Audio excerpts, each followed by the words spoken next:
வணக்கம் மக்களே, welcome to universe voice Tamil.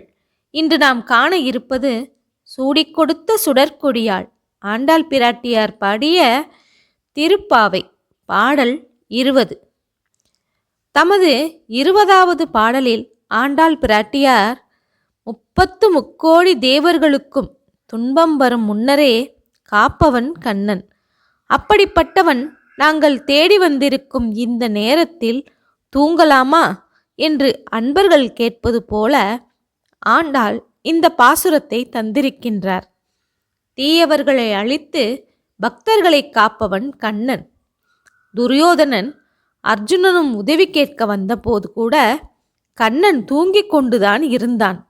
அப்படி தூக்கத்திலிருந்து எழுந்தபோது கூட அர்ஜுனனைத்தான் முதலில் பார்த்து பேசினான் கண்ணன்.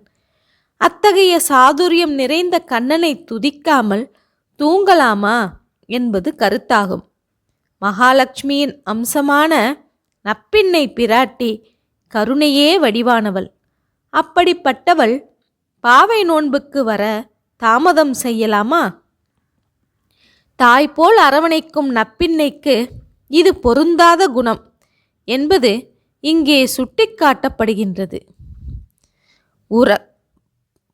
20வது பாடல் உறக்கம் நீங்கி எழுந்திரு என்பதாகும். பாடலை பார்ப்போமா? 33 அமரர்க்கு முன் சென்று கப்பம் தவிர்க்கும் களியே துயிலழாய், செப்பமுடையாய் திரளுடையாய், செற்றார்க்கு வெப்பம் கொடுக்கும் விமலா துயிலழாய், செப்பன்ன மென்முளை செவ்வாய் சிறுமருங்குல் நப்பின்னை நங்காய் திருவே துயிலழாய், உக்கமும் தட்டொழியும் தந்துன் மணாளனை இப்போதே எம்மை நீராட்டேலோர் எம்பாவாய் என்று பாடுகின்றார். இந்த பாடலின் விளக்கம் என்ன தெரியுமா? 33 தேவர்களுக்கும் துன்பம் வரும் முன்பே அவர்களது நடுக்கத்தை போக்கும் காவலனே, நித்திரை நீங்கி எழுந்திருப்பாய். பக்தர்களை காப்பவனே, தீயோரை அழிக்கும் வல்லமை உள்ளவனே, பகைவர்களுக்கு துக்கத்தை கொடுக்கும் விமலனே, தூக்கத்திலிருந்து எழுவாயாக.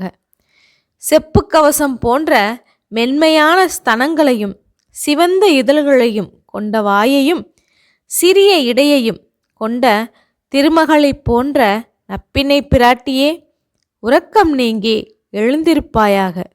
நோன்புக்கு வேண்டிய விசிறி, அதாவது ஆலவட்டம், கண்ணாடி ஆகியவற்றை கொடுத்து இப்போதே உன் கணவனோடு எங்களை நீராட அனுப்பிவை என்கிற பொருளில் இந்த பாசுரம் அமைந்துள்ளது.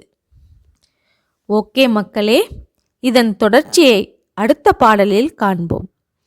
இதுவரை எனது யுனிவர்ஸ் வாய்ஸ் தமிழ் சேனலை சப்ஸ்கிரைப் செய்யாதவர்கள் சப்ஸ்கிரைப் செய்து கொள்ளுங்கள், ஷேர் செய்யுங்கள், மறக்காமல் லைக் செய்யுங்கள். நன்றி, வணக்கம்.